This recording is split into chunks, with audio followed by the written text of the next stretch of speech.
والسلام علی سید الانبیاء والمرسلین اما بعد فاعوذ باللہ من الشیطان الرجیم بسم اللہ الرحمن الرحیم۔ پیارے بھائیو، آج اس کے بارے میں بتاؤں گا ہمیں بھروسہ اور توکل کس پر کرنا چاہیے۔ سامعین اکرام، ہمیں بھروسہ اور توکل اپنے دماغ میں نہیں کرنا چاہیے۔ ومن یتوکل علی اللہ فہو حسبہ، اللہ تعالیٰ نے کہا جو مجھ پر توکل اور بھروسہ کرتا ہے میں اس کے لیے کافی ہو جاتا ہوں۔ ہمیں بھروسہ کس پر کرنا چاہیے؟ اللہ تعالیٰ پر۔ سامعین اکرام، جب ایک آدمی اونٹ باہر چھوڑ کر آ گیا تھا تو نبی کریم صلی اللہ علیہ وسلم نے یہ قرآن کی آیت سنی تھی تو وہ اسی طرح کرنے لگ گیا، تو نبی کریم صلی اللہ علیہ وسلم نے کہا اس کو باندھ کے آیا ہے؟ تو وہ کہنے لگا میں اللہ پر بھروسہ کر کے چھوڑ کے آ گیا ہوں۔ تو اللہ تعالیٰ پر نبی کریم صلی اللہ علیہ وسلم نے اس کو واپس بھیجا کہ آپ جائیں اس اونٹ کو باندھ کے پھر اللہ پر توکل کر کے چھوڑ کے آئیں۔ اور اس کے بعد نبی کریم صلی اللہ علیہ وسلم نے فرمایا جو رزق کے بارے میں اللہ تعالیٰ پر بھروسہ اور توکل کر کے نکلتا ہے کہ اسی طرح اللہ تعالیٰ اس کو رزق دیتا ہے پرندے کی طرح۔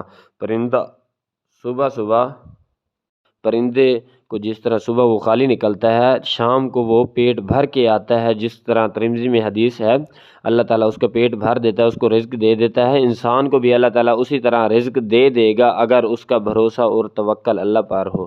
جو کہتے ہیں قارون اور فرعون تھے وہ بھی کہتے تھے یہ مال اللہ تعالیٰ نے ہمیں نہیں دیا، یہ ہم نے اپنے دماغ اور ذہن سے اور اپنے بل بوتے پہ کیا ہے۔ یہ بالکل آپ کا خیال غلط ہے۔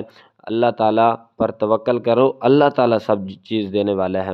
واللہ علی کل شیء قدیر، ہر چیز پر قدرت رکھنے والا کون ہے؟ میرا اللہ تعالیٰ، ٹھیک ہے۔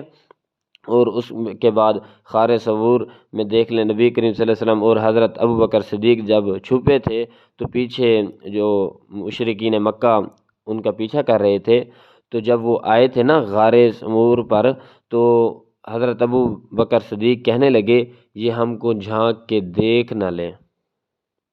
تو آگے نبی کریم صلی اللہ علیہ وسلم نے فرمایا آپ پریشان نہ ہوں، آپ ٹینشن نہ لیں، اللہ ہمارے ساتھ ہے۔ اور اس کے بعد حضرت ابراہیم علیہ السلام کو دیکھ لیں۔ تیسری بات، حضرت ابراہیم علیہ السلام جب آگ میں ڈالے گئے تھے تو انہوں نے بھروسہ کس پر کیا تھا؟ اپنے آپ پر نہیں، انہوں نے بھی کہا تھا حسبی اللہ ونعم الوکیل، ٹھیک ہے، اللہ میرا مددگار ہے۔ اللہ تعالیٰ پر انہوں نے بھی بھروسہ کیا، تو پھر نبیوں نے بھی اللہ تعالیٰ پر بھروسہ اور توکل کیا۔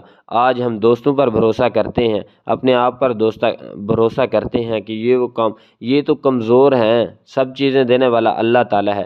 ہمارا بھروسہ اور یقین اور جو توکل اللہ ہے نا وہ ہمارا اللہ تعالیٰ پر ہونا چاہیے۔ توکل جب ہمارا توکل اور یقین اللہ تعالیٰ پر ہونا چاہیے۔ اور پرندے کی جو میں نے آپ کو بات بتائی ہے اس سے یہ معلوم ہوتا ہے جو پرندہ نکلتا ضرور ہے، کوشش کرتا ہے، لیکن اس کو روزی کون دیتا ہے؟ اللہ تعالیٰ۔ جب یہ ہمارا یقین ہوگا نا تو پچھلے جو ہم نے بیان فرمایا ہے کہ اللہ تعالیٰ نے کہا ہے جب تک انسان اپنے آپ کو نہیں بدلتا تو ہم اس کے حالات نہیں بدلتے، ٹھیک ہے۔ پہلے اپنے آپ کو بھی بدلیں اور بھروسہ کریں، توکل اللہ تعالیٰ پر۔ یہ ہم کام کر رہے ہیں۔ ذوالقرنین دیکھ لیں سورۃ کہف میں 15 سپارے میں اس کا جو جوج مجوج کی قوم کا واقعہ بیان ہوا ہے، اس چینل پر موجود ہے۔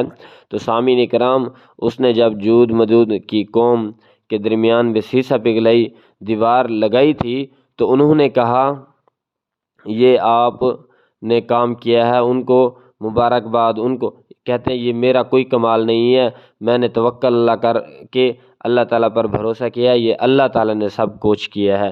جب بھی آپ کام کریں یہ نہ کہ میرا دماغ دیکھ لیں میں نے کس طرح کام کیا ہے، میں نے یہ کس طرح کیا، نہیں، بالکل اللہ تعالیٰ نے یہ کام کیا ہے، مجھے فرصت اللہ تعالیٰ نے دی ہے۔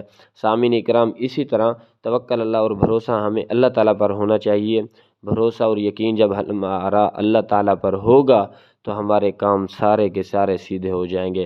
وآخر دعوانا الحمدللہ رب العالمین۔